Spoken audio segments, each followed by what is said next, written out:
99% do reino animal, o humano pode se alimentar dele. E 99% do reino vegetal, o humano não pode se alimentar dele. É o que eu falo, né? O carro, ele vai ficando velho, mas o que que a gente pode fazer? A gente pode mudar a estrada, porque um carro velho numa estrada boa, ele vai longe, né? Então, se a gente não tem como mexer o carro, a gente muda o caminho, né? Bota numa estrada nova, porque o carro novo numa estrada ruim, uma hora ele vai quebrar. E o carro ruim numa estrada detonada é o pior negócio, né? Mas a Maravilha. gente pode colocar esse carro numa estrada boa que ele vai longe. O humano inventou açúcar isolado, né? Fazer suco de frutas, colher raízes, ralar e fazer farináceo, agricultura, que é a única maneira da gente ter grãos em larga escala, né? Então, grão é um vegetal que está lá na natureza. Se ele estivesse soltinho na natureza, a gente jamais comeria. Mas depois que ele foi colocado em larga escala, que ele foi descascado, foi processado, feito farinha, adicionado água, sovado, fermentado e assado, aí a gente come, né? E é gostoso pra caramba. Só que continua sendo grão, né? E isso vai cobrar da gente. E gordura, principalmente a gordura de origem animal, ela é algo que nos traz muitos nutrientes e vitaminas, né? O humano, ele é bem indicado a consumir a gordura de origem animal. O humano é um animal onívoro, de viés carnívoro.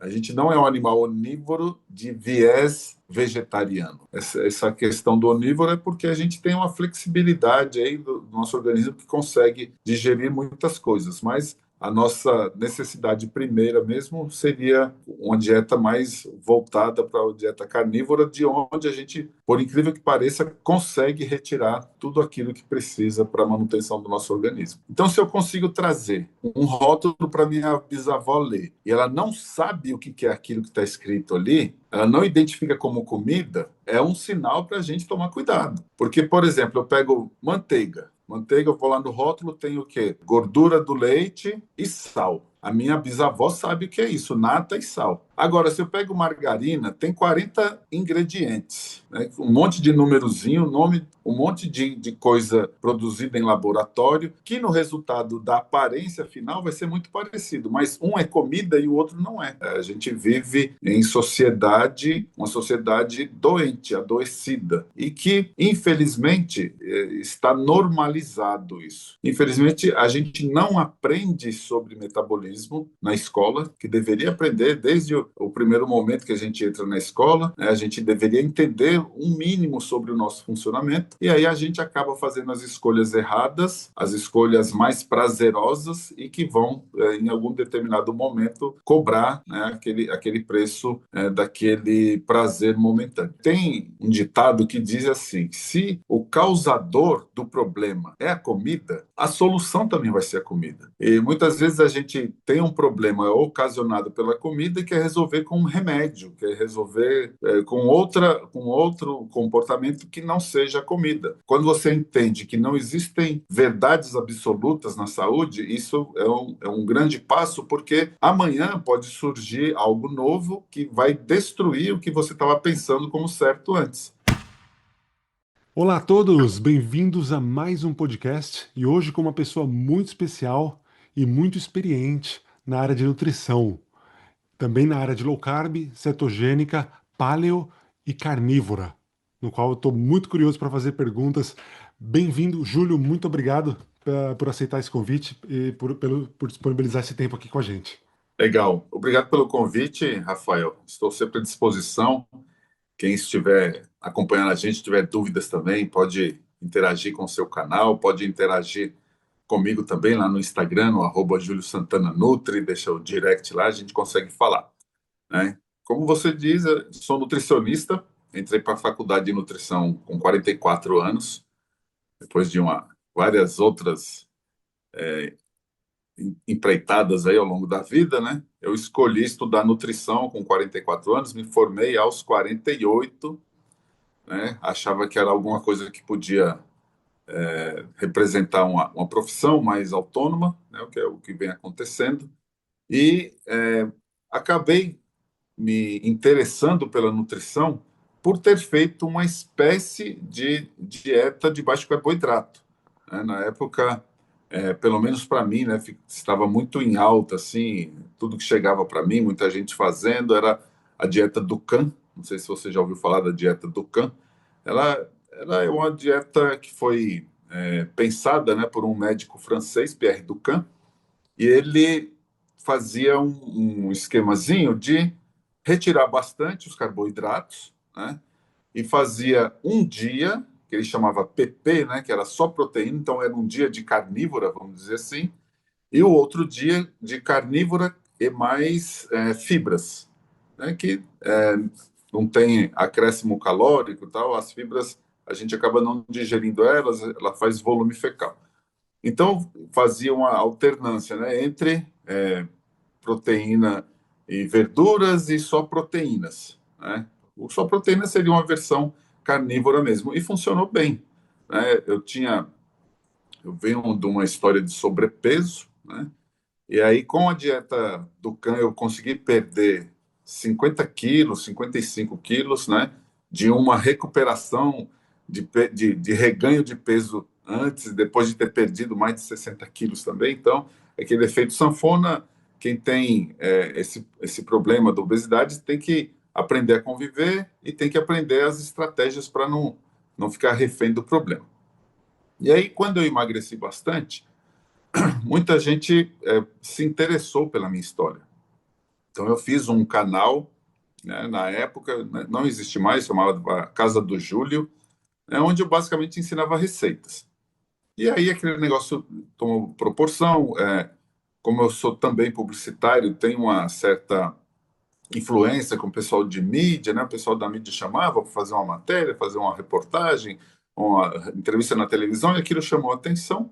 Eu falei assim, é um negócio interessante. E aí eu me interessei em estudar nutrição.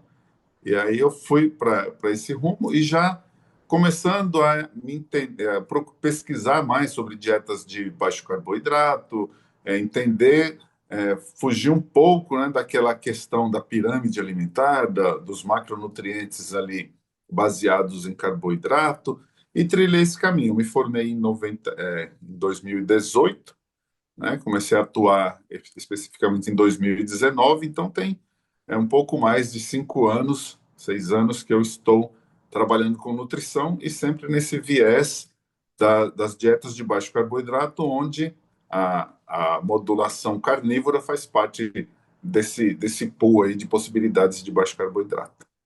Muito interessante e legal que você já tinha um certo conhecimento, então, né, em dietas, principalmente nessa dieta do Can que você comentou, antes de você fazer a faculdade de nutrição, né? Você já tinha superado, né, o desafio com a obesidade e tinha perdido 50 quilos, né, no caso. Mais de 60. Na verdade, assim, eu sempre fui obeso, super obeso, cheguei a pesar quase 190 quilos. E aí, em 2002, eu fiz cirurgia bariátrica, né? E aí eu emagreci. Nos 5, 6 anos seguintes, a gente perde peso e eu pensei que estava resolvido. Só que aí eu comecei a engordar de novo. Foi quando eu recuperei, né, desse peso, mais de 50 quilos, né? E depois eu fiz o trabalho. é, os médicos queriam fazer uma outra cirurgia, uma nova técnica. Eu falei, não, deixa eu ver se uma dieta que me ajuda, né?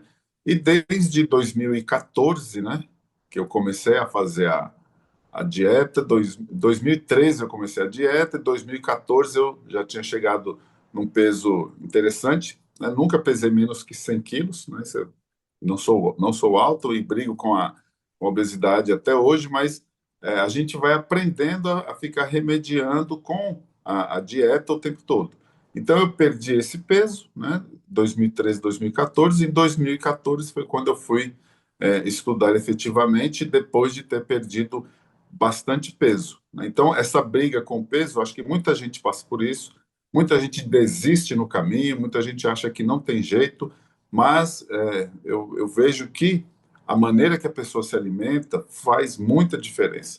Muita gente pensa que talvez a cirurgia seja uma solução definitiva, pode ser em um determinado momento, pode ser muito importante, dependendo do grau de comprometimento da saúde que a pessoa tem, que as medicações, né, que todo ano aparece uma nova, vai ser a solução, e a gente sempre vê que não é. Mas quem muda o estilo de vida consegue manter, né, uma certa coerência com o meio ambiente e ter a resposta adequada para a saúde também. Maravilha. Nossa, e você começou então a cirurgia, você fez essa cirurgia logo no começo, né, da bariátrica ali em 2002? Na cidade onde eu moro, uma capital aqui em Teresina, no Piauí, sou paulistano, mas eu moro aqui em Teresina, eu fui um dos 100 primeiros, um dos 100 primeiros, né? Tava tudo E muito aí, novo. eu fiz a cirurgia com 32 anos, né? Hoje eu tenho 55 e eu não me arrependo de ter feito, mas eu não me, arre- eu me arrependo de não saber antes o que eu sei hoje. É isso que muitas vezes você pega a sua trajetória, tem alguma coisa ali que você fala, não devia ter feito isso, mas era a informação que eu tinha. Hoje, com a informação que eu tenho, talvez o caminho fosse diferente. Sim. E você acha que foi isso também que te levou a fazer a faculdade de nutrição ou o que deu essa ideia em você?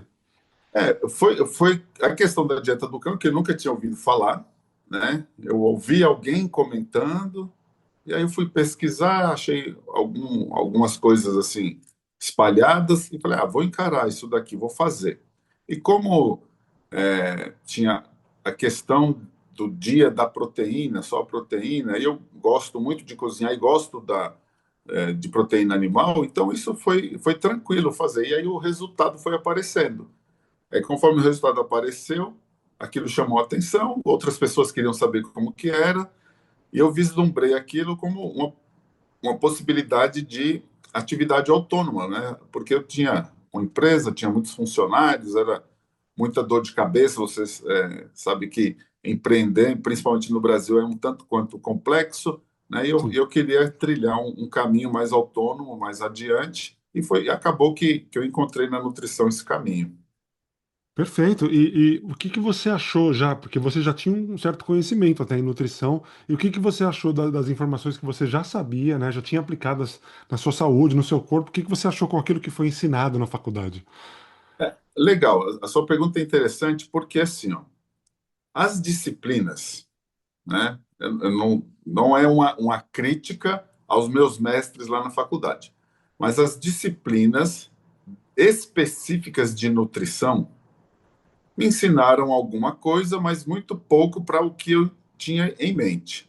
Mas as outras disciplinas, Rafael, me ensinaram muita coisa, me ensinaram a entender muita coisa. Então, a parte de anatomia, de biofísica, bioquímica, bromatologia, estatística, bioestatística, a parte de epidemiologia, todo o restante que tem no curso, né, que se a gente retirar apenas aquela questão de contar calorias e fazer um cálculo para a pessoa, para ela ter ali um balanço calórico, né, que, na minha opinião, para a maioria das pessoas isso não funciona, né? Muitos colegas atuam dessa maneira com o paciente que funciona dessa maneira, mas para muita gente não funciona, né?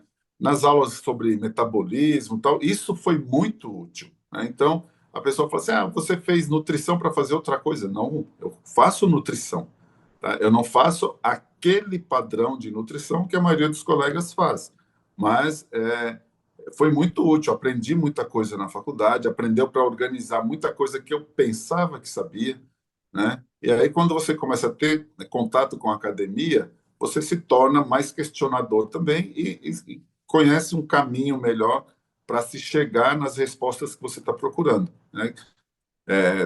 Impressionante que quando eu entrei na faculdade, eu pensava que sabia alguma coisa. E quando eu saí da faculdade, eu aprendi que eu tinha muita coisa para aprender, né? Que eu aprendo todo dia, inclusive até hoje, acho que é uma coisa que nunca vai parar. Acho que os profissionais que você já teve a oportunidade de conversar, de fazer um bate-papo aqui no seu canal, você percebe isso também, que é todo mundo muito estudioso, né?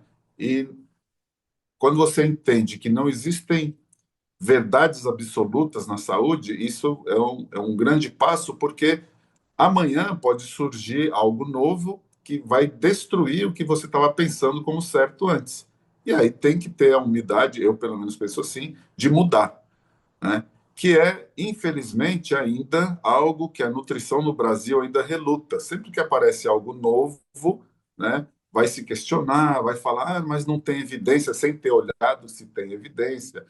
Mas é muito diferente do que aprende na faculdade, como se o que aprende na faculdade é o suprassumo e o 100% correto.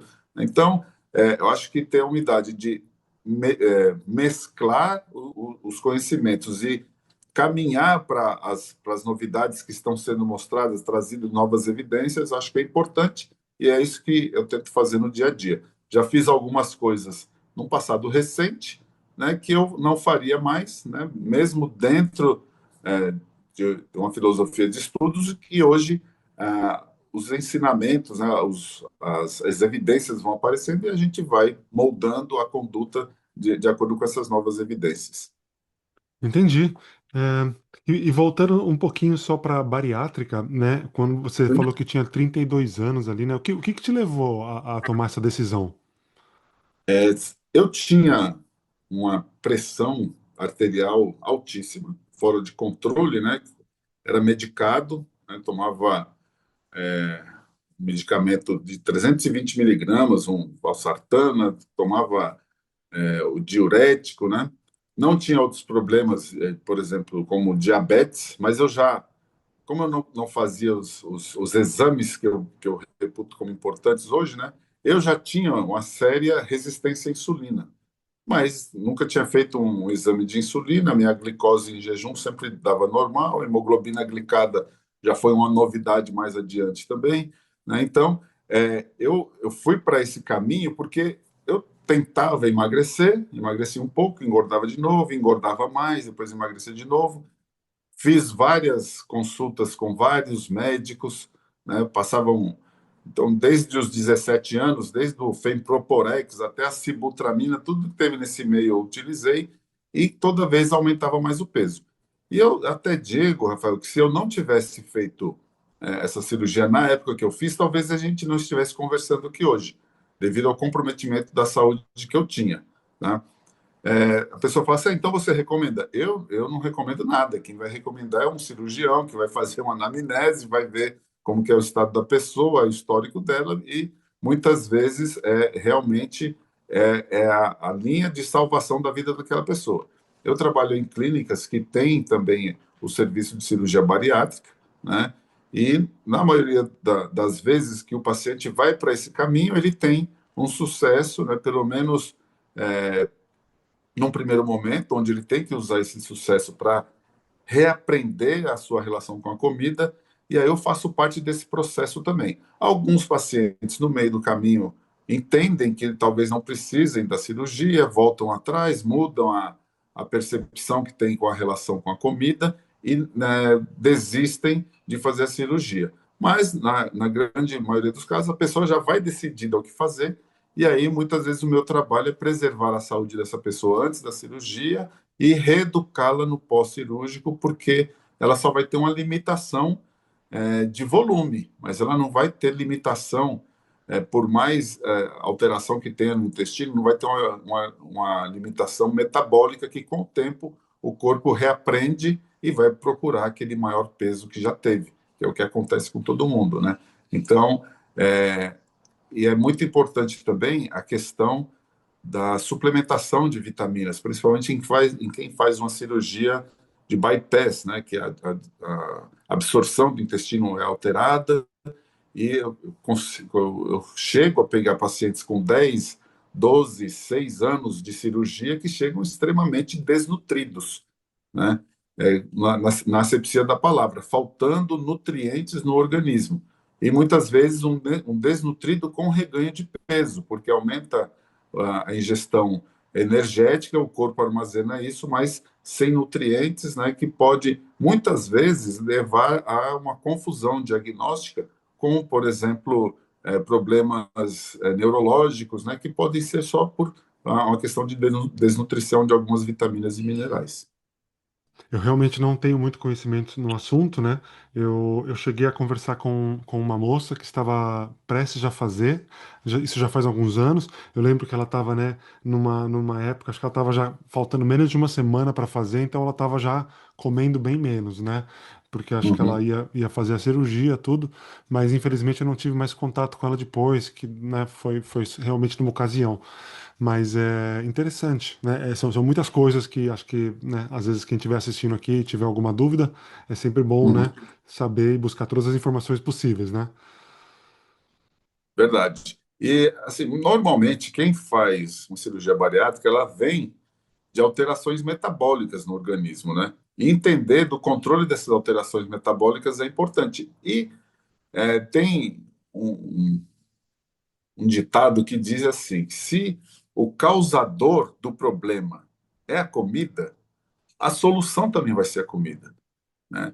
E muitas vezes a gente tem um problema ocasionado pela comida e quer resolver com um remédio, quer resolver com outro comportamento que não seja a comida.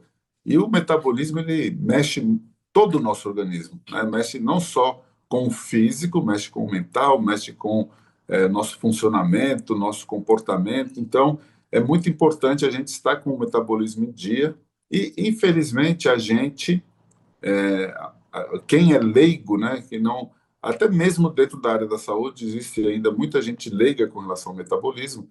Infelizmente, a gente não aprende sobre metabolismo na escola, que deveria aprender desde o primeiro momento que a gente entra na escola, né, a gente deveria entender um mínimo sobre o nosso funcionamento, e aí a gente acaba fazendo as escolhas erradas, né, as escolhas mais prazerosas e que vão, em algum determinado momento, cobrar, né, aquele preço daquele prazer momentâneo.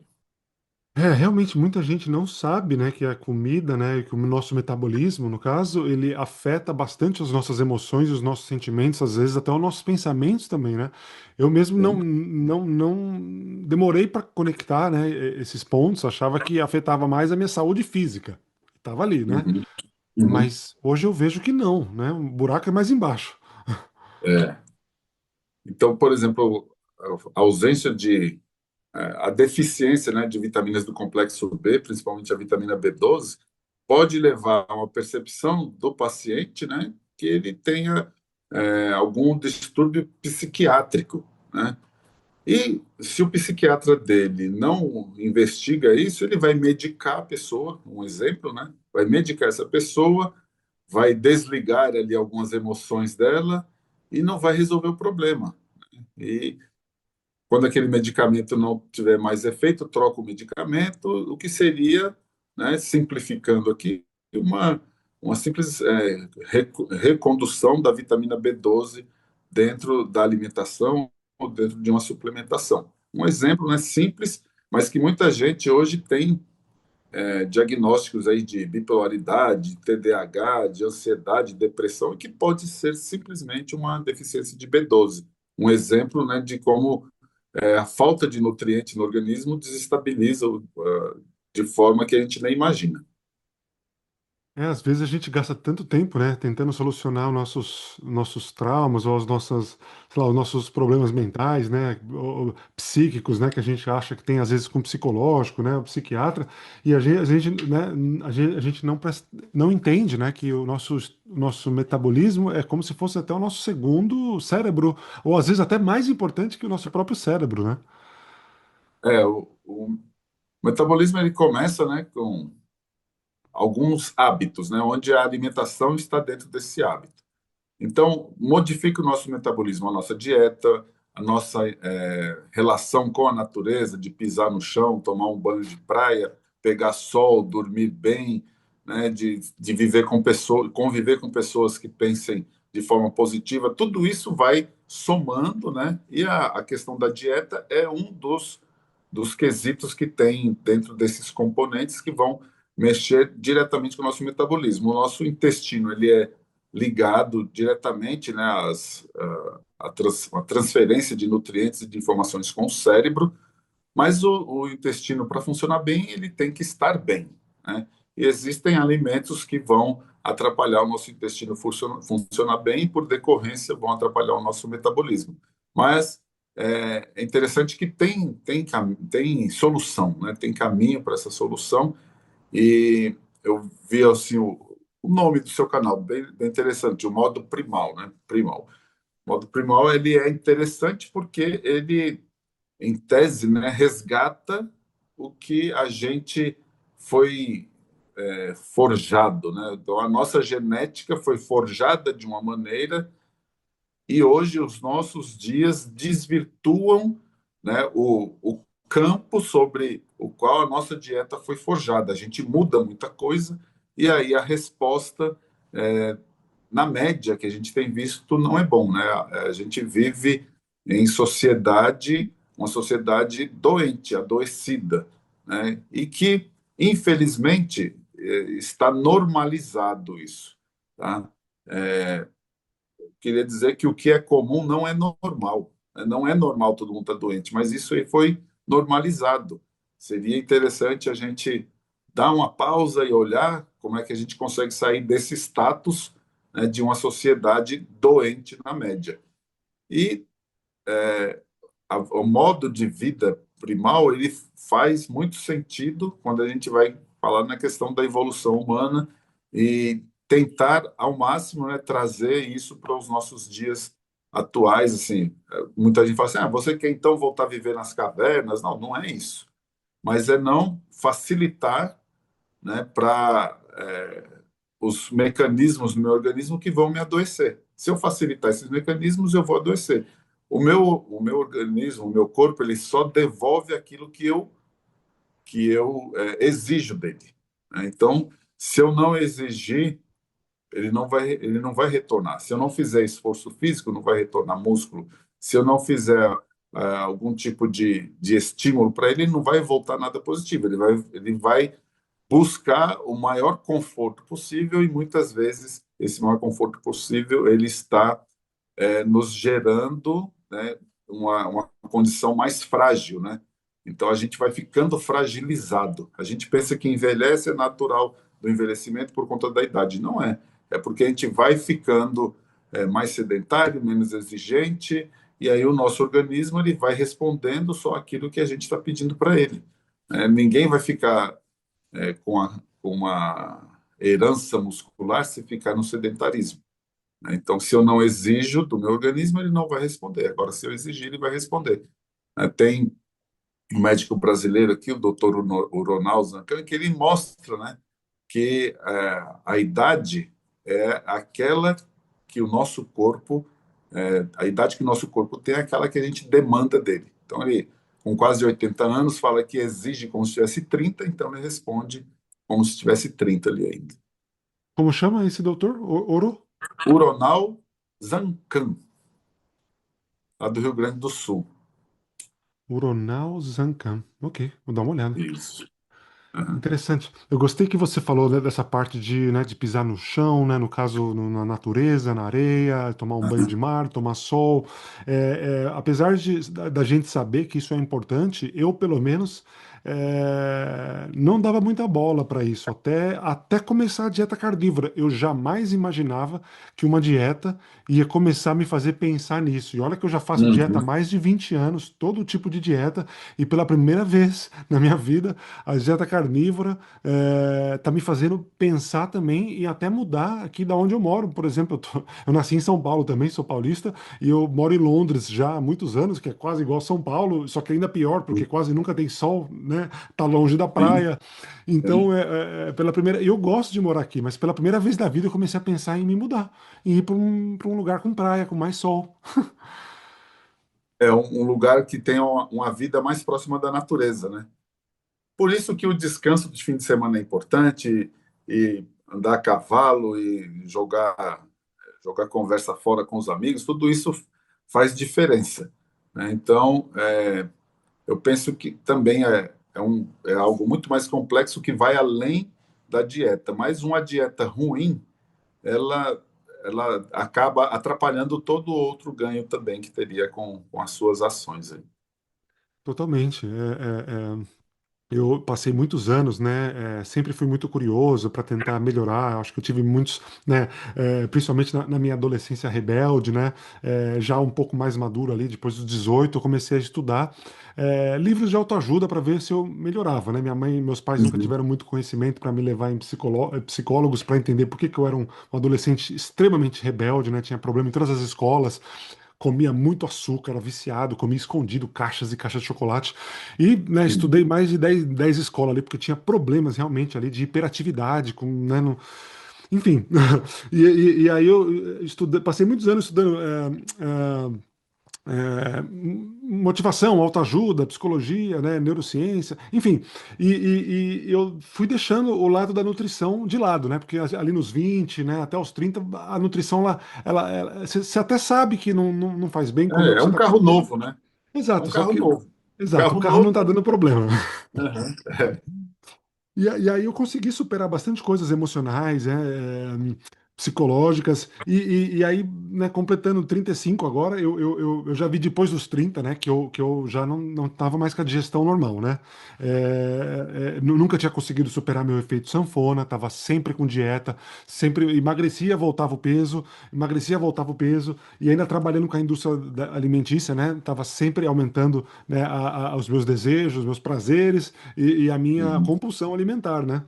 E aí, depois dos 30 eu vi que já o meu sistema digestivo estava muito ruim, e aí eu vi que, né, já não dava mais. Eu falei, nossa, se eu continuar, eu gastei meus últimos 10 anos, né, dos 25 aos 35 trabalhando para a indústria alimentícia e promovendo, né, esse monte de açúcares. Uhum. Se eu gastar minha próxima década, vai dar problema, porque o carro já não está mais novo. É, é o que eu falo, né? O carro, ele vai ficando velho, mas o que que a gente pode fazer?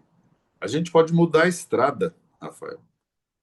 Porque um carro velho numa estrada boa, ele vai longe. É verdade. Né? Então, se a gente não tem como mexer o carro, a gente muda o caminho, né? Bota numa estrada nova, porque o carro novo numa estrada ruim, uma hora ele vai quebrar. E o carro ruim numa estrada detonada é o pior negócio. Né? Mas a Maravilha. gente pode colocar esse carro numa estrada boa que ele vai longe, e muito longe. Adorei. Eu vou começar a usar ela também, essa É, frase. eu gosto dessa metáfora, é Muito boa, bem interessante. Né? muito boa. E Faz aí, totalmente sentido. uma coisa que é interessante, né, que você tem uma habilidade muito legal, que é transformar algo simples em algo delicioso, né? Até comercialmente você fez isso e faz ainda, talvez, muito bem. Mas tem como fazer algo extraordinário utilizando só ingredientes de verdade. Então, esse resgate da comida de verdade que ele é legal, né? Você, por exemplo, pega no YouTube, né, com esse advento das redes sociais, você pega aquele pessoal que mora no interior, né, nos Alpes, que mora no interior da Turquia, que mora lá num lugar longínquo, do Reino Unido, que mostra aquele estilo de vida simples, a quantidade de visualização que tem, porque as pessoas se identificam com aquilo, né? Então ali estão vendo, pô, isso aqui pode ser uma possibilidade, e aí você trazer aquilo, aquele estilo de vida para sua mesa dentro de Londres é possível, né? Isso é trabalhar com comida de verdade. Muitos colegas não gostam desse termo, inclusive. Tudo é comida. Não é. Né? A comida, se você pegar um rótulo e colocar para sua bisavó ler, se ela fosse viva, né? Eu não tenho mais bisavó, não tenho mais avó, não tenho mais mãe, mas eu quero ter, né, meus netos, meus bisnetos, né? Isso vai fazer diferença na hora que a gente falar do estilo de vida. Então, se eu consigo trazer, né, um rótulo para minha bisavó ler, e ela não sabe o que é aquilo que está escrito ali, ela não identifica como comida, é um sinal para a gente tomar cuidado, né? Porque, por exemplo, eu pego manteiga. Manteiga, eu vou lá no rótulo, tem o quê? Tem gordura do leite e sal.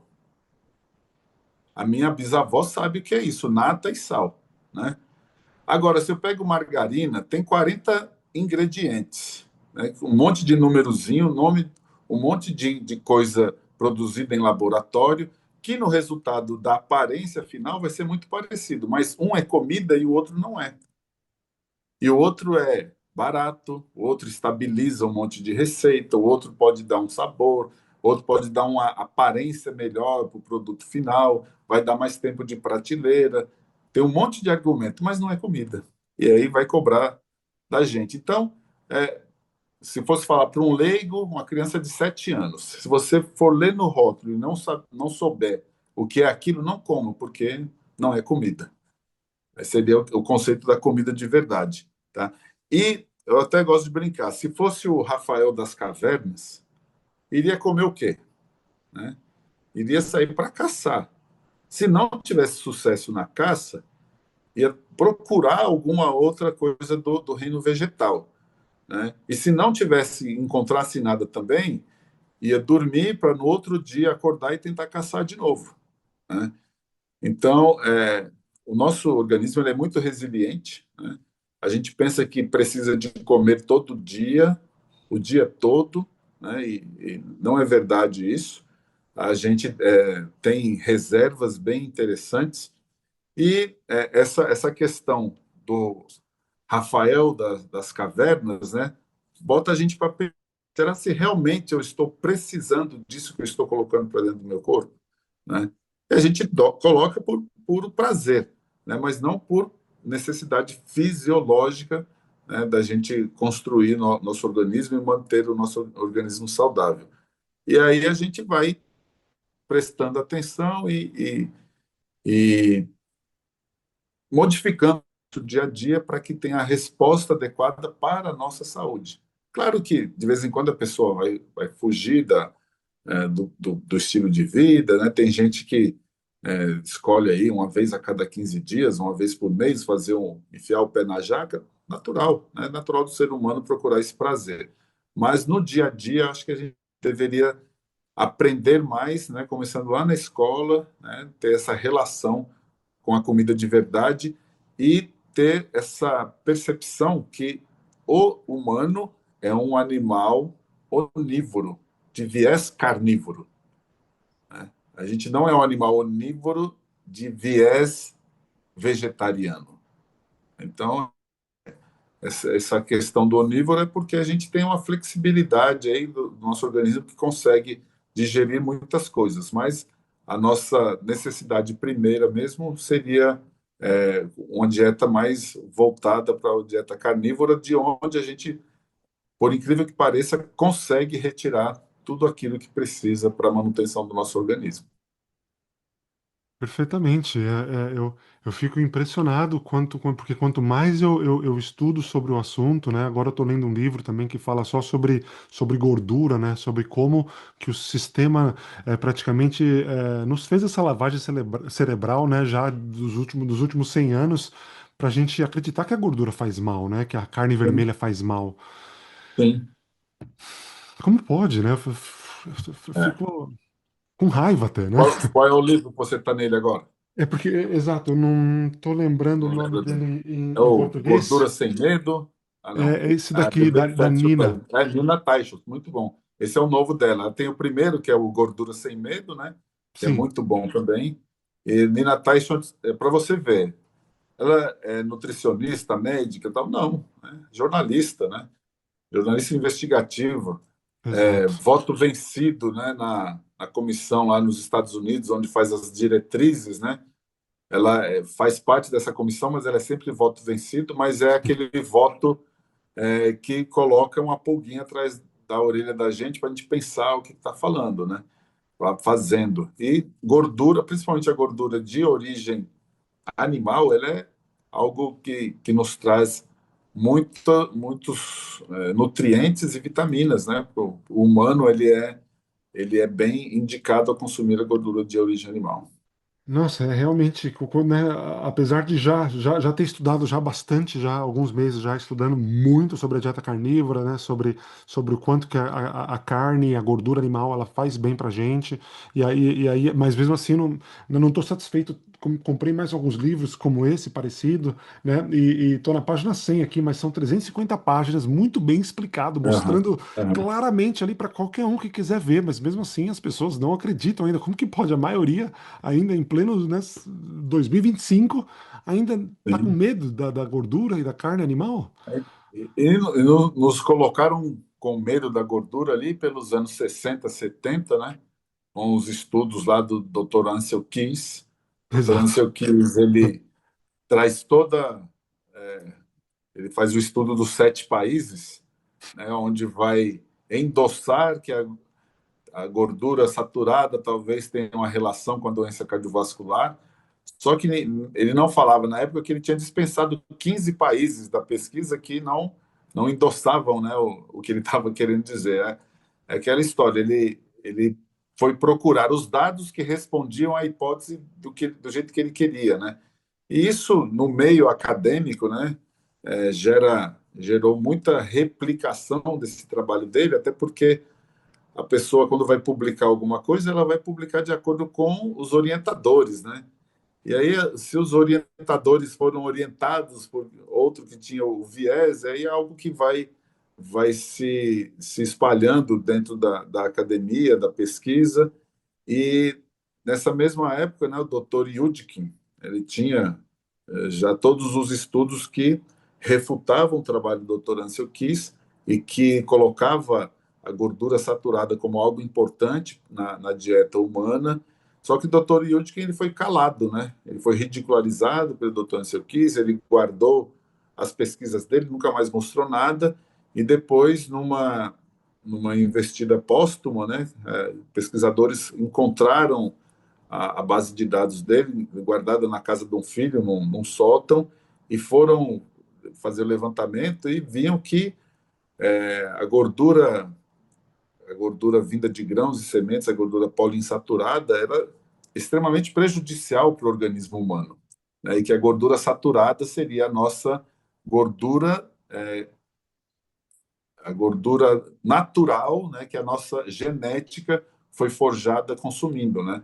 E a gordura saturada, então, até hoje, muitos colegas levam ele como um marcador, né, de falta de saúde, né, a ingestão de gordura saturada, né, usa colesterol como marcador de saúde, é um marcador secundário. Então, tem várias coisas envolvidas. Esse livro aí, Big Fat Surprise, é muito bom, né, e a história do Dr. Ansel Keys e a Dr. Yudkin, essa história deveria ser visitada aí por todo mundo que quer entender um pouquinho mais sobre a necessidade que a gente tem de comer gordura, especialmente a gordura saturada. Exatamente, eles falam bastante aqui no livro, né, sobre que eles começaram, né, principalmente em 1940, 50, 60, né, 70 com margarina, né, e com até manteigas mesmo, queijos começaram a ter uma adição ali de óleos vegetais, né, para ficar mais Sim. barato e aí os queijos começaram a ser não ser mais queijo também, até o próprio queijo e as margarinas que parecia manteiga era tão igual a manteiga que não dava nem para ver a Uhum, diferença, né, o cérebro já uhum. associava como manteiga, né? Sim, sim. Que loucura, cara. É uma coisa de louco mesmo, né? E aí, É, só que acontece que quando chega lá no intestino, nosso intestino sabe o que é manteiga e o que não é manteiga, né? O nosso paladar, ele pode ser adestrado com, com técnicas, né? Com engenharia de alimentos, mas o nosso intestino, ele não é adestrado. A hora que chega lá, os nutrientes, eles vão ser separados como eles são realmente, não como a gente imagina ser, né? Então, isso faz muita diferença. Então, a questão do, da normalização de altas doses de carboidrato na dieta, a partir dos anos 80, lá com as diretrizes, né, faz com que, quando a gente traça gráficos epidemiológicos, na mesma, na mesma velocidade em que aumenta a adesão às pessoas ao alto consumo de carboidrato, aumentam os casos, né, das doenças metabólicas. Então, tem uma relação bem direta nesse momento, principalmente da ascensão dos óleos vegetais, das comidas processadas e dos carboidratos processados, né? Então, carboidrato é vilão? Para alguma parte da população, não. Carboidrato de verdade é vilão? Também não, né? Mas eu separo o carboidrato entre o carboidrato verdadeiro e o carboidrato que o humano inventou. O humano inventou açúcar isolado, né? O humano inventou fazer suco de frutas, o humano inventou colher raízes, ralar e fazer farináceo. Então, o humano inventou isso. O humano inventou a agricultura, que é a única maneira da gente ter grãos em larga escala, né? Então, grão é um vegetal que está lá na natureza. Se ele estivesse soltinho na natureza, a gente jamais comeria. Mas depois que ele foi colocado em larga escala, que ele foi descascado, foi processado, feito farinha, adicionado água, sovado, fermentado e assado, aí a gente come, né? E é gostoso pra caramba.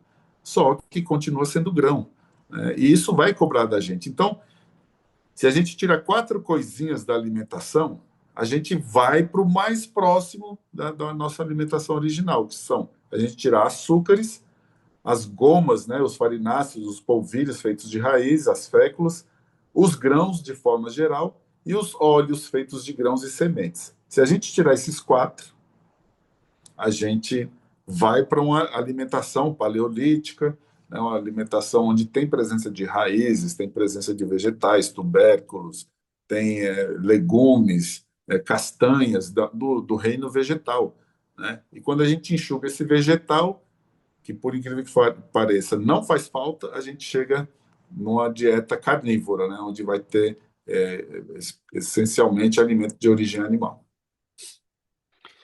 Incrível. Realmente, como acho que eu tô um pouco no começo ainda, apesar de, né, já ter feito dietas por muito tempo, mas acho que nunca na vida algo caiu tão profundamente comigo. Eu achei que ia ser só uma dieta ali para, né, para perder um pouco de peso, mas mexeu com o meu emocional, mental, espiritual e físico ao mesmo tempo, né? E aí é por isso que eu, né, tô aqui batendo esse papo, porque realmente eu não consigo parar mais de pensar nisso e de quanto eu quero agora reverter todo o dano que eu fiz na minha saúde e na saúde do pessoal que me segue aí já há muito tempo. E o impressionante, Rafael, é porque assim, a partir do momento que a ficha cai para você, né, a partir do momento que você entendeu o processo, né, ah, você tem assim o desejo de, com o devido uso da palavra, catequizar todo mundo. E é uma das atividades mais improdutivas que tem, porque as pessoas não querem te ouvir. É impressionante. Você vai encontrar muita gente no caminho que vai pegar na sua mão, mas a maioria não vai levar em consideração porque você não vende prazer para ela, né? A vida, para muita gente, é o prazer de comer de manhã o melhor café mais gostoso, o melhor café da manhã do mundo, depois fazer o melhor restaurante para fazer o almoço e trazer a comida mais prática na hora do jantar ali e tudo. E aquilo envolve a pessoa no dia a dia e cada momento que ela para comer alguma coisa é um momento de prazer, coisa que é também dentro de uma modulação de dieta carnívora também, por exemplo, né? Mas não é a mesma coisa, né? É outra relação que você tem com o alimento. Você sai de uma relação afetiva para uma relação funcional. E essa relação funcional, ela traz muitos dividendos positivos para a saúde, né? Totalmente. A comida ela tá tão enraizada, né, nas nossas emoções, né, nas nossas memórias, né, infantis e familiares, né, que realmente é um assunto muito delicado, né? Realmente ninguém quer te ouvir, ninguém, né, quer nem pensar em sair dessa bolha, porque que isso, jamais, né? É o maior prazer de todo mundo, né? Ninguém vê a hora de terminar algo chato ali do trabalho para poder, né, sabe, comemorar, né, no barzinho ali com comida, ou ir para o restaurante, né? São os melhores momentos da vida, quase, né? Parece. Então você não, Sim, realmente sim. ninguém quer tirar isso, né? Uhum, é verdade, né? E aí, junto disso, você vai notando a, a real influência da comida na alimentação, né?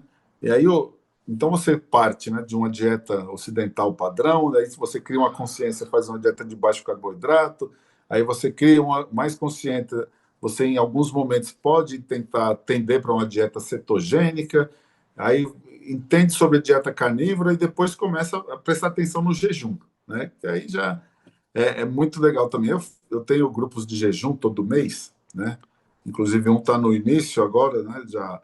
Já o pessoal tá todo lá se adaptando, né?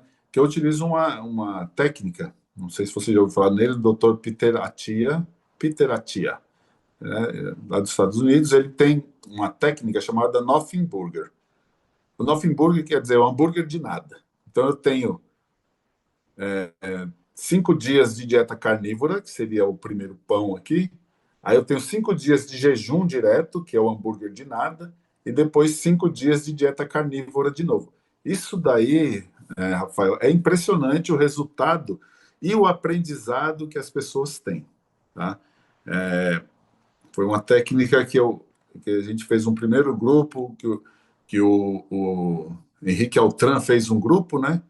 E aí eu participei junto com lá, fui uma das pessoas que participava do grupo e depois ele, não sei porque ele não fez mais, mas eu entendi, né, que era uma técnica bem interessante e hoje eu faço todo mês e as pessoas sempre relatam autoconhecimento, ganho de saúde, né, com essa técnica. E a maioria das vezes a pessoa fala assim, eu vou entrar, mas eu não consigo ficar 5 dias em jejum.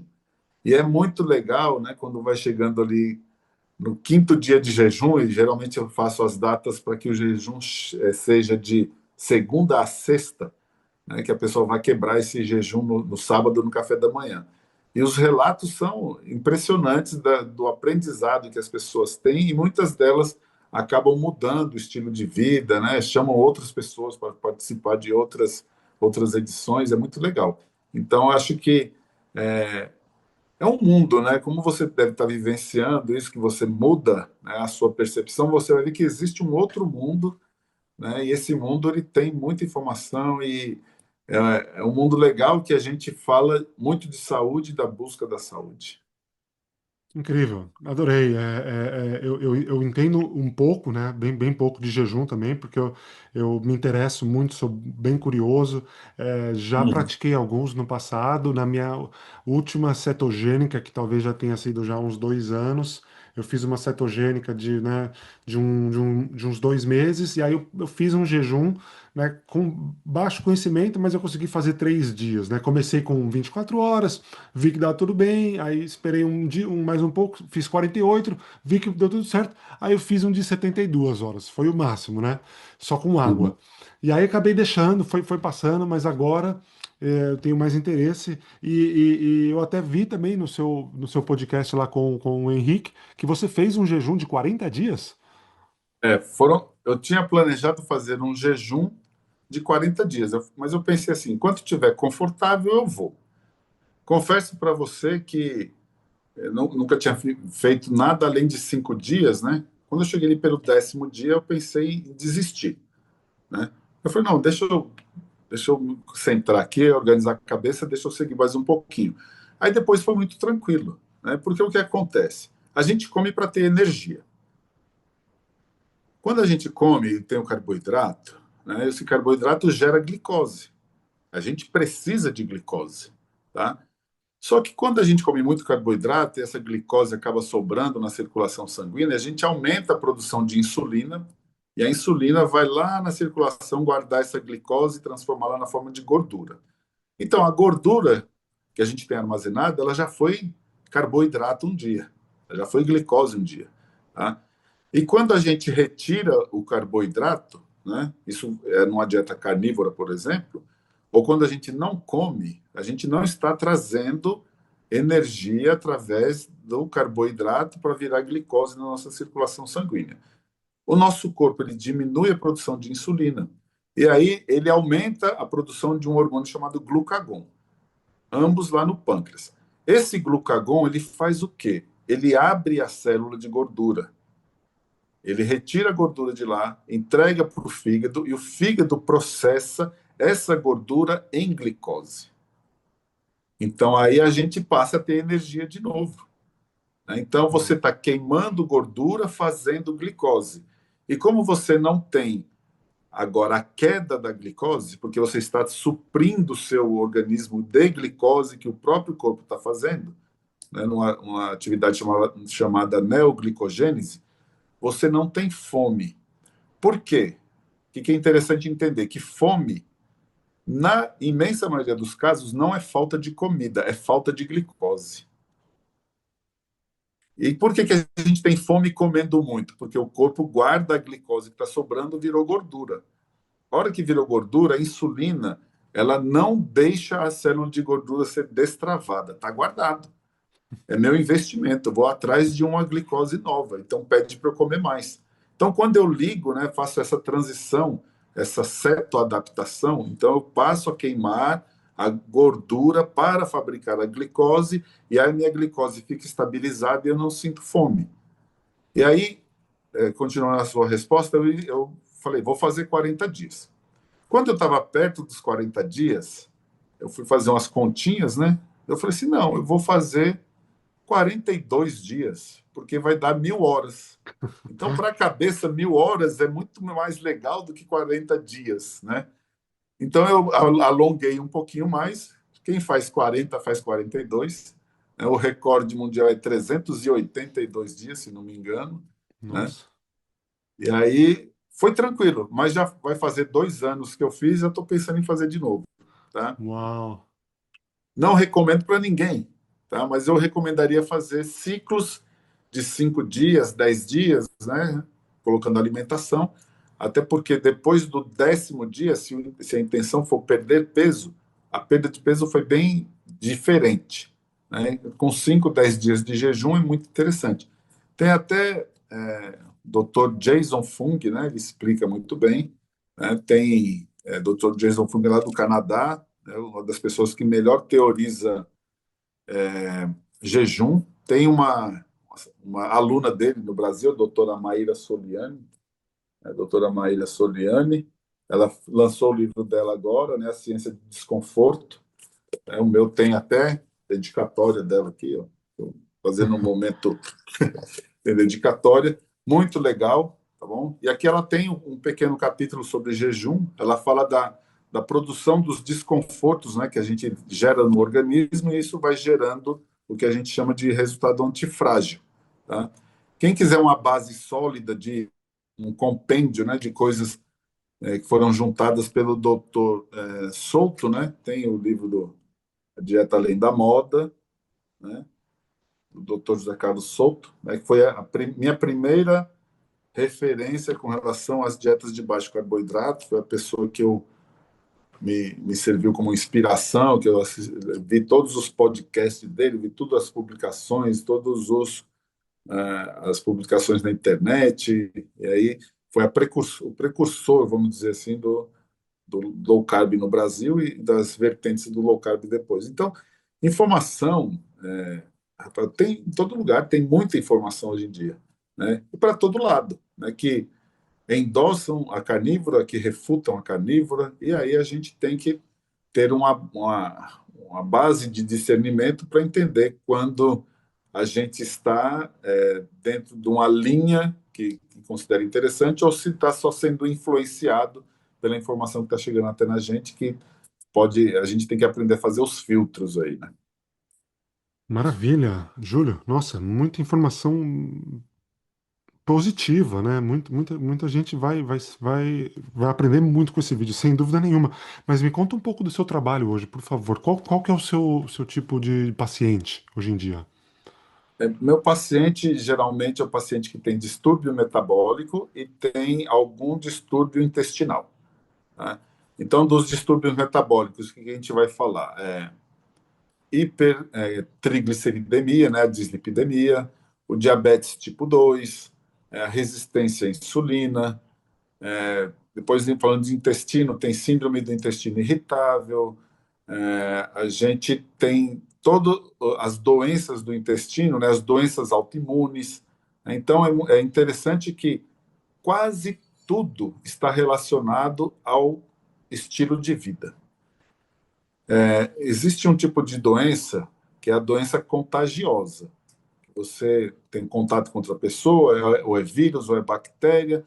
Essa doença, né, ela é uma doença que você transmite para outras pessoas e precisa medicar, precisa tratar, precisa expurgar ali a fonte.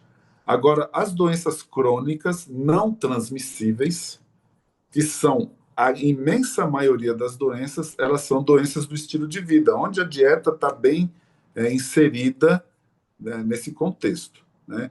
Então, a gente pode assim dizer que as doenças crônicas não transmissíveis, o tratamento delas passa pela dieta. Então, você tem desde aumento da gordura do fígado, por exemplo, na esteatose hepática, até o Alzheimer. Né? O Alzheimer, inclusive, por alguns teóricos, é chamado de diabetes tipo 3, né? Por conta da forma que o corpo está trabalhando ali com insulina e glicose. Então, tudo relacionado ao metabolismo eu consigo cuidar, né? Hoje eu trabalho pouco, né, com aquele paciente que vai fazer academia, que quer perder o peso, quer ganhar massa muscular e tal. Eu até atendo, mas muito pouco. Mas eu atendo muito o paciente que tem os distúrbios metabólicos. E é impressionante, Rafael, a resposta, a velocidade da resposta que o corpo tem. Então, vamos supor, uma pessoa chega lá com uma dislipidemia, com triglicerídeos lá de 400, né? Com 15 dias, se ela fizer o exame de novo, adotando uma dieta, por exemplo, carnívora, ela vai ter um nível normal, né? Ela já sai de um risco cardiovascular que estava expressado ali, né? A pessoa tem esteatose hepática, ela mudando a dieta, uma dieta de baixo carboidrato, em poucos meses ela tira toda a parte de gordura que tem no fígado.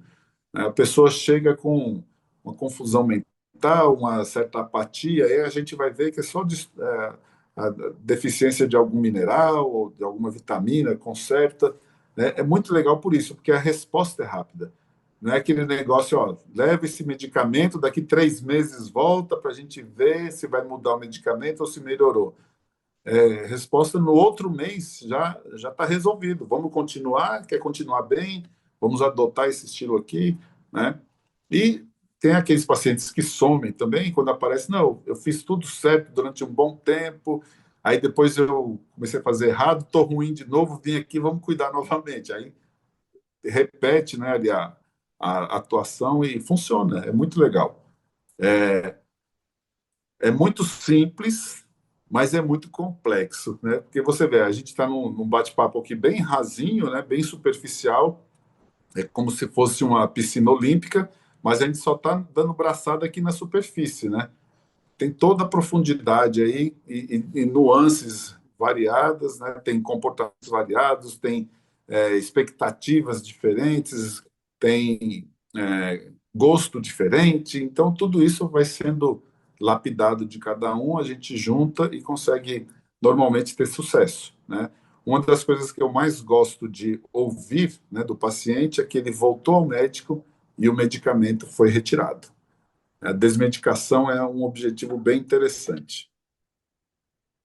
Perfeito, Júlio. Nossa, é, eu até gosto de citar às vezes, né, que um dos motivos de eu estar fazendo isso agora é porque, né, a minha mãe teve um AVC aos 40 anos de idade, né, por exemplo, e o pai dela também, que era o meu avô, teve também aos 40 anos de idade, e não sobreviveu, né, já infartou na Uhum. hora.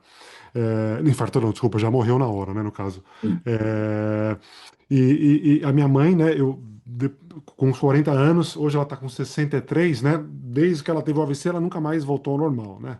Uhum. Eu tinha na época ali 16 anos, então eu já sofri bastante na adolescência ali por conta disso, né? Porque minha mãe praticamente já não era a mesma pessoa, né? Demorou um pouco para ela voltar um pouco à consciência e nunca voltou 100%, né? Claro. Mas, resumindo, né? Recentemente eu vim para Londres e aí eu trouxe ela porque não tinha com quem deixar ela, né? Meu pai também já era falecido. E aí eu passei alguns anos aqui em Londres cuidando dela, né? Minha mãe que nunca saiu do país e eu também chegando num país novo. Então foi algo assim que foi muito difícil, né? Então eu sofri bastante e acho que hoje eu tento, já que eu não tinha informação nenhuma para poder ajudar ela, né, eu tinha 16 anos quando ela teve, já era muito tarde, já não tinha como reverter mais Uhum. aquilo. Mas pelo Uhum. menos durante o processo que eu cuidei dela, né? Tudo bem, no Brasil tinha outros familiares também ajudando, Mas eu poderia ter ajudado muito mais se eu soubesse o tipo de dieta que eu dava para ela, né? Porque ela continuou tendo por muitos anos convulsões, e hoje, infelizmente, ela já desenvolveu uma demência, barra Alzheimer, né? Pelo consumo excessivo de carboidratos ainda. Hoje, eu tive que levar ela ali em janeiro agora de 2025 de volta para o Brasil por uma casa de cuidados que eu realmente estava no limite já. Depois de 6 anos aqui em Londres, eu não tinha mais condições, né, mentais e físicas para Uhum. cuidar dela. E ela também não, ela precisava agora realmente de um cuidador de verdade, né, não só do filho ali Sim. que trabalha o dia inteiro, né. E aí agora ela tem, né, uma assistência médica, tem, né, atividades, tem alimentação, assim espero, né? Não sei porque eu não tô lá para ver, mas então esse acho que é um dos meus motivos também. E aí você se projeta, estou chegando nos 40, né? Tem que cuidar. Exatamente. Ou seja, é mudar o carro de estrada, né? Botar uma estrada boa. E continuar na que estava, ruim. Eu também, a minha mãe faleceu relativamente jovem, com um pouco mais de 70 anos, com mal de Parkinson, né? Parkinson, que é uma doença cerebral, que pode ter um atenuante na dieta, pode ter um certo conforto também. E aí hoje, né, eu falo assim, ó, naquela época, se eu tivesse tido tal comportamento, tal ação, poderia ter adiado mais a partida, né? Mas são coisas que a gente vai aprendendo. Acho que passar isso adiante é importante, né? E hoje eu consigo falar com principalmente brasileiros, né, no mundo inteiro, essa questão da consulta virtual, online, né? A distância facilita muita coisa também. Então, além da atuação que eu tenho aqui na cidade, né, onde eu estou, em Teresina, eu trabalho em 3 clínicas, também atendo em domicílio aqui, atendo muita gente online, né, no Brasil inteiro, em alguns lugares do mundo, inclusive de Londres. Muito, muito bacana. E qual que é a maior dificuldade dos pacientes que você atende, assim, né, normalmente?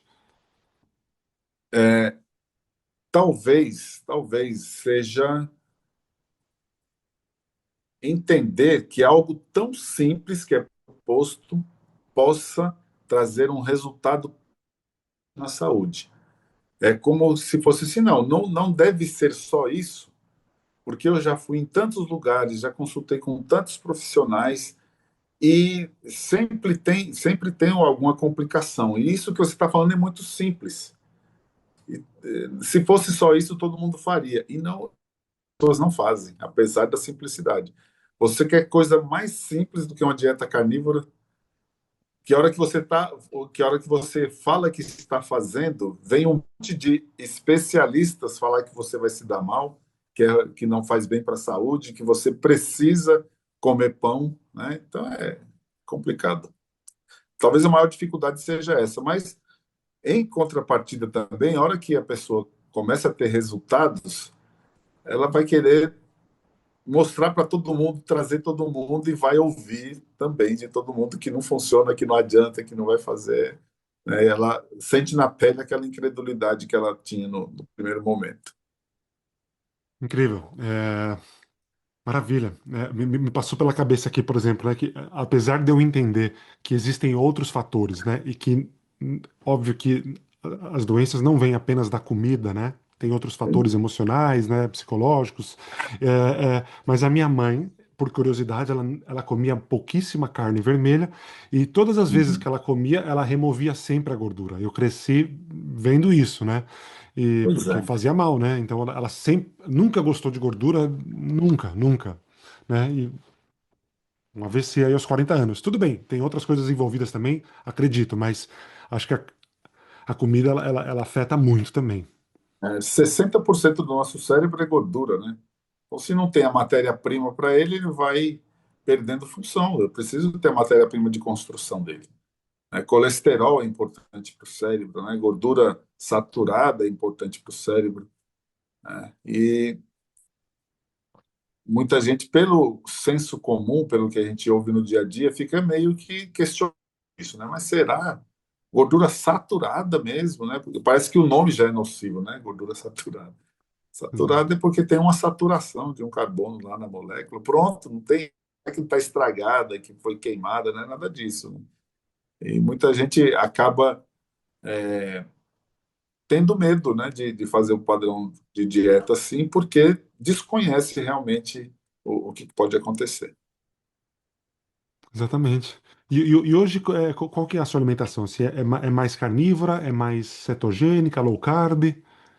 A minha alimentação é mais low carb, mais low carb. Em alguns momentos eu faço carnívora, não tem aquele negócio assim, sou carnívoro tem tantos anos, não. Eu faço ali 2, 3 meses carnívoro, depois eu dou uma flexibilizada, faço um pouco mais low carb, aí de vez em quando eu fico ali mais carne, ovo, queijo, tem vezes que eu gosto mais de colocar legumes, verduras, mas assim, sempre evitando aqueles quatro que eu falei. Esses quatro, a gente retirando ele do nosso dia a dia, né, já vai ser um ganho enorme, né? Para a gente ter ideia, grande parte das calorias médias que o mundo consome é em quatro itens, né? Trigo, milho, arroz e soja. Como é que pode, né? De uma natureza vastíssima, né? A gente fazer maior parte da alimentação com quatro itens. E tem uma informação interessante, que 99% do reino animal, o humano pode se alimentar dele. E 99% do reino vegetal, o humano não pode se alimentar dele. Perfeito. Ó, isso é um indicativo, não é não, Rafael? Já podia parar aí já, não precisaria ter livro nenhum, né? Né? Eu- Você vê quando alguém, por alguma desventura, né, fica perdido numa floresta, ele não pode comer nada porque tudo pode envenená-lo, né? Não tem nada que assim, vou comer isso aqui que eu vou sobreviver. Não vai, né? Ele vai atrás de quê? Lá no Largados e Pelados, lá o pessoal vai atrás de proteína animal para querer sobreviver, né? E qualquer coisa animal que encontrar, formiga, gafanhoto, jacaré, passarinho, dá certo. Ele come e vai sobreviver naquele ambiente ali. Totalmente. A minha curiosidade é porque, por exemplo, agora eu tô há 42 dias, né, só na carnívora, né? No começo eu até incluía mais ovos, mais laticínios, né, mais na primeira semana, mas agora, já com 42 dias, eu percebo que o meu corpo quer carne vermelha com gordura, Sim, mais do que qualquer sim. outra coisa. Coloca vísceras também? Sim, sim. Sim, caldo de Né? ossos também quase todo dia. Então, algo que é pregado, né, pela dieta carnívora, né, pela comunidade, fala que é para comer do focinho ao rabo, né? Sim. É porque a gente fica pensando só em entrecô, né, picanha, ali, não sei o quê, mas acho que tem que comer cérebro. Eu tenho posts, né, eu comendo cérebro de carneiro, Olha, fazendo sarapatel com as vísceras. Eu, maravilha. eu gosto dessas brincadeiras também, né? Total. E Acho que. aí, aquele jejum longo que eu fiz já vai fazer 2 anos agora, né? Então, eu Aham. acredito que agora, até o final do ano, eu devo entrar em um ciclo de uns 4, 5 jejuns de 15 dias, né? Aí, no final do ano, eu tenho uma historinha para contar para ver como é que foi. Pô, adoraria saber. E além da perda de peso, eu esqueci quantos quilos que você perdeu nesse jejum? Em 42 dias, 21 quilos. E teve mais algum benefício que você notou? Sim, né? Intestino funcionando perfeitamente, regulação do sono, disposição, a disposição física, né? Então, a qualidade da pele também. Aí o que acontece? Muita gente, a gente guarda toxinas com a gordura. Aí, num primeiro momento, a pessoa vai liberar essas toxinas. Então, pela adoção da dieta carnívora, pode dar algum tipo de dermatite, mas não é pela dieta, mas é sim pela liberação das toxinas que estavam guardadas no tecido adiposo. Então, isso é importante a pessoa saber também para ela entender que faz parte do processo, né? Então, nos primeiros dias do jejum, eu cheguei a ter ferimentos assim, na pele de toxina sendo liberada do tecido adiposo, né? Mas vai cuidando, vai dando certo. Na verdade, o corpo estava se regenerando ali, né? Tava colocando as E toxinas tem, e fora. tem um alimento, né, que dá para colocar dentro do jejum também, que ele é rico em nutrientes e paupérrimo em calorias, que é o caldo de ossos. O caldo de ossos ele é um importante aliado em um jejum mais longo também. Legal, legal. Mas eu vi que você falou que tem que tirar um pouco a gordura, né? No caso, tem que limpar ele. Quando você faz o caldo de ossos e coloca ele para esfriar, a gordura vai boiar ali, né? A hora que você pode até tirar aquela gordura para usar oportunamente, mas como você está fazendo um jejum, a gordura tem calorias, né? Então, se você está fazendo um jejum calórico, não é interessante colocar essa gordura na alimentação. Agora, você pode estar fazendo um jejum metabólico. O jejum metabólico ele tem acréscimo de energia, né, na forma de gordura, que a gordura ela não altera o padrão de insulina do organismo. Então você continua no estado de jejum, mas colocando alguma energia no organismo, né? Então tem diferenças aí de padrões de jejum. Entendi. Eu lembro que você falou de sal também. Sal, importantíssimo, né? Porque a gente aumenta muito a diurese, então vai depletar sódio do organismo, e quando depleta sódio, sobra potássio, né? A gente funciona com bombas de sódio e potássio, nossas células. E aí, quando eu depleto o sódio na urina, vai sobrar potássio e tende a ter câimbras, né? Então, aí com sódio baixo também você fica um pouco apático, pode dar uma confusão mental. Então, a suplementação do sal, ela é importante, ali 5, 6 gramas todo dia, né, um sal integral, sal mineral, o sal marinho integral, 5, 6 gramas por dia vai manter essa estabilidade das bombas de sódio e potássio no organismo e não vai ter câimbras e vai deixar você bem disposto também. Lembrando que é possível fazer atividade física, né, até porque você tem energia, porque você está queimando gordura para poder fazer glicose, né? Então, a hora que você vai sentindo ali como está funcionando, vai ficando melhor. Sais minerais, alguma coisa? Não, só o sal. É só sal, né? Agora, se você vai começar a quer fazer um jejum mais longo, é importante fazer um check-up, ver se tem alguma deficiência, Tá. repor essas Uhum. deficiências e mais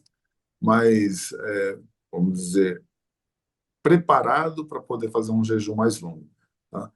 Mas eu acredito que 10 dias é suficiente. Não precisa, além disso, faz um ciclo com carnívoro, depois volta para o jejum. A resposta é muito interessante. O cafezinho? Café, sim. Normal. Café, caldo de ossos, né? Eu continuei fazendo suplementação de vitamina B12, tomava magnésio, né? Até porque ajuda o sono, ajuda a motilidade intestinal, né? Então, lá pelo sétimo, oitavo, 10º dia ainda tem conteúdo intestinal, sai aí os mucos, vai dando uma limpeza, é bem legal. É intenso, é intenso. O cafezinho foi a única coisa que eu retomei, né? Depois de Uhum. 2, 3 semanas ali de carnívora, eu resolvi retomar só pelo conforto ali de uma bebida Né? quente. Uhum. Às vezes é Mas pode bem-vindo. incluir o caldo de ossos também, é gostoso. Ah, o caldo de ossos. Ah, sim, isso no jejum, né? Com certeza. Ah, Né? muito bom. Um dia eu E vou na me aventurar. carnívora também, né? Sim, Na sim. carnívora Ah, também. com certeza. Na carnívora, como eu gosto de cozinhar, então facilita. Assim como você também que gosta de cozinhar, que eu sei, Sim, eu sim. agora estou explorando tudo. Cortes que eu nunca nem tinha sonhado em fazer, eu estou fazendo, né? Caldo de ossos Uhum. todo dia também, sem dúvida. É. Assim, o principal, né, animal que a gente teria seria o ruminante. Então aí entra também o carneiro, a ovelha, né? São carnes interessantes para colocar também, que a gente sempre fica ali meio que bitolado na carne bovina, né? Mas acho que a carne do ruminante seria o mais adequado de todos eles para a gente ter presença. Ruminante, desculpa a ignorância. Ruminante seria carne O vermelha. ruminante é um animal que tem mais que um estômago, né? Por exemplo, o porco, ele só tem um estômago, tá? Agora, o carneiro, o cavalo, o boi, ele tem vários estômagos. Então, ele come o alimento dele, né, lá, a fibra, e aí ele vai produzir algo que chama rumen, ele vai voltar, vai remastigar isso, aí vai para um outro estômago, aí vai produzir uma proteína, tal. Então é diferente o processamento do alimento nesse animal, né? Diferente de uma galinha que tem um único, a moela, que é o estômago dela, é um único, né? Então, isso faz diferença também na qualidade da carne que você está colocando para fazer a ingestão. a primeira, né, dentro de uma dieta carnívora, deveria ser a do animal ruminante. Muito interessante. Não, não tinha escutado essa palavra antes. Você tem alguma opinião sobre. Porque muita gente fala sobre o grass-fed, né? Ou Sim. ground, né? E você acha que. Enfim, Eu acho que faz sentido, faz né? bem sentido, até mesmo porque, né, a gente, dentro de uma cadeia alimentar, a gente vai transferindo o que comeu para o topo. Se o animal ele foi alimentado com grãos ricos em ômega 6, né, ali confinado, provavelmente aquilo que fez parte da alimentação dele vai ser incorporado no animal de certa forma. O animal alimentado a pasto, né, ele vai ter sim uma qualidade nutricional superior, né?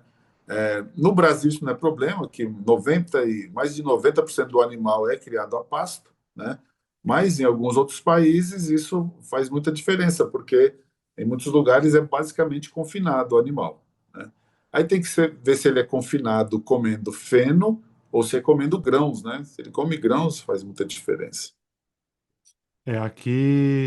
Aqui provavelmente não tem a mesma quantidade de pasto como no Brasil, então uma boa maioria aí come grãos, né? Então os Uhum. que que comem pasto custa quase o dobro. Mas tem uma máxima que diz o seguinte, que a pior carne do animal criado, confinado, é melhor do que o melhor pão integral, Faz sentido. né? Júlio, eu não Aí a quero gente te vai tomar mais acertando. tempo. Tem toda a razão. Eu acho que eu tinha escutado isso daí também e tô levando comigo. De vez em quando eu compro a grass-fed, né? Mas ela custa quase o dobro, mas na maioria das vezes eu tô comprando a do grão mesmo, que é mais barata. Sim, é melhor do que não comer a carne, né? E carne vegetal, deleta, viu? Não tem. Carne de mentira, você fala? Carne. Carne de mentira. Uhum. Nossa, é engraçado você ter falado isso, porque eu aqui, como eu trabalho com, né, na indústria da comida, eu frequento todas as feiras, eventos, né, expos aqui em Londres. E aí, recentemente teve a vegana. Né? E aí eu, não, apesar de nunca ter sido vegano, mas eu fui por curiosidade, eu quero sempre estar por dentro do que está acontecendo. Né? E nessas Sim, feiras elas mostram meio que o futuro ali, praticamente, né? Você sabe. sim, E aí, nessa vegana foi muito grande. Tinha bastante gente brasileira até, por incrível que pareça, eu quase nunca vejo. Tinha muita gente do Brasil vindo apresentar diversos produtos da Amazônia, sabe? Cacau, nuts, né? São as. Enfim, só que fermentação. tinha muitos alemães, muitos holandeses, muitos suecos, né? O pessoal ali mais nórdico, com várias carnes de mentira, né? No caso, fazendo carnes tipo tomahawk mesmo, sabe? Aquelas picanha mesmo, uns Uhum. bifão gigante, Sim, totalmente de mentira. Eu fiquei assustado com aquilo, sabe? Porque tinham todos os mesmo gosto e assim, era muita gente mesmo, sabe? Fazendo tipo todo tipo de carne, todo tipo de peixe, todo tipo de frango, desfiado, inteiro, steak, moído. Saí de lá assustado. mas já tem uma máquina, né, que transforma a grama em carne, se chama vaca, né? Então é a melhor, na minha opinião. Sem dúvida nenhuma, eu espero ter Engraçado, elas. Rafael, você já viu alguém tentando desenvolver uma tecnologia para desconstruir a carne e montá-la com sabor de alface? Não. O contrário é tentado o tempo todo, né? Pô, a gente já está lá na frente, para que complicar o negócio? Putz, como é que pode, né, cara? Parece. Ah, não sei. Mas não precisa tocar muito nesse assunto, né? Mas Uhum. é complicado. Espero ter essa máquina né, que faz a vaca original para o resto da vida, né? Para as novas gerações Uhum. também, em abundância E sempre. uma vaca, ela alimenta uma família o ano inteiro, né? Uma única vaca, quando ela chegasse abatida, ela é alimento para uma família para o ano todo. Sim, E para produzir grãos, né, soja, ervilha, lentilha, para fazer carne vegetal, você mata muitos animais na colheita, né? Então, o conceito aí que é para salvar a vida dos animais não bate muito, não, mas isso é um outro tema. com certeza. Júlio, demais esse papo com você, muito enriquecedor. É coisa Eu boa. Espero bater um papo desse de novo com você aí depois do seu segundo jejum. Vamos. E Oportunamente a gente faz mais para o fim do ano. beleza, nossa, porque como você falou que a gente, né, a gente deu várias braçadas aí, mas ficou no raso, né? Quem sabe um dia a É. gente se aprofunda quando eu tiver mais conhecimento também. Não, mas você já começou fazendo certo, né? Que é e buscar informação, né? Buscar informação e compartilhar essa informação, que é muito nobre também. Bom, Obrigado. Maravilha. Júlio, como é que o pessoal maravilha. pode te encontrar? Bom, eu basicamente fico no Instagram, é o @Júlio Santana Nutri, né? No Instagram tem acesso direto a mim, né? Tanto no WhatsApp quanto no direct, e as coisas que eu gosto de publicar ficam lá. Eu não estou muito disseminado na rede, não, eu fico mais no Instagram, mas me encontra por ali e dá certo. Perfeito, eu vou deixar aqui na descrição desse vídeo todos os contatos do Júlio.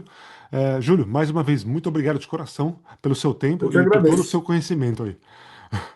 Eu que agradeço. Estamos junto aí. Só me chamar que na próxima a gente fala mais coisas interessantes, dá uma mergulhada um pouquinho mais fundo. Maravilha. Tamo junto. Obrigado, Júlio.